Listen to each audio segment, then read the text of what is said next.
মা তুমি হচ্ছে একটা গ্রাম সম্পদ কর্মী বা ইংলিশে যেটাকে বলে ভিআরপির ফুল ফর্মটা কি?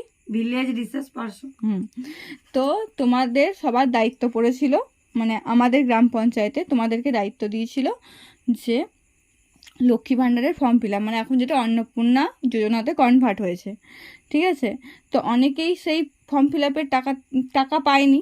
তোমাকে অনেকেই এসে বলছে যে তুমি কিভাবে ফর্মটা ফিল আপ করেছো বা কিভাবে জমা দিয়েছো কিনা বা জমা দাওনি। তো তুমি তাদের উদ্দেশ্যে কি বলতে চাইছো? আমি তাদেরকে বলে দিয়েছি আমার ফর্মগুলো জমা দেওয়ার দায়িত্ব ছিল পঞ্চায়েতে, আমি পঞ্চায়েতে অবধি পৌঁছে দিয়েছো। দিয়েছি। এরপর কাদের কাজ? পঞ্চায়েত থেকে ব্লকে, পঞ্চায়েতে ব্লকের কাজে ভেরিফাই করা, মানে এখানে তোমাদের কোনো হাত নেই, মানে এখানে তুমি কিছু, তোমার আর কোনো হাত না, নেই। আমার আর কিছু হাত নেই। আর তোমাদের আমাদেরকে বলা হয়েছিল ফর্মটা ফিল আপ করে পঞ্চায়েতে জমা দেওয়া, আমরা সেটাই করি। আর এটার কোনো জায়গা নেই যে তুমি ফর্মটা জমা না দেবে, এটার কোনো জায়গা নেই। না না, এটা দিতেই হবে, দিতেই হবে। ওরা ফর্ম পঞ্চায়েত জমা মানে কতজন কি, হ্যাঁ হিসাব করে ফর্ম দিয়েছিল, হিসাব করে ফর্ম নিয়ে নিয়েছে আমার কাছ থেকে। তো এটাই হচ্ছে তোমার বক্তব্য। তো আমাদের গ্রাম পঞ্চায়েত, মানে আমার মায়ের আন্ডারে ছিল জয়রামপুর, শ্রীরামপুর এবং গুটিলডাঙ্গা।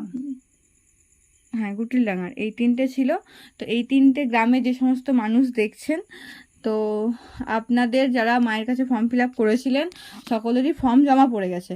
আর জুলাইয়ের টাকাটা আগস্ট মাসে কারোরই ঢোকেনি, তাই তো? এটাই আপডেট এখন অবধি? হ্যাঁ, এখনো টাকাটা ছাড়েনি।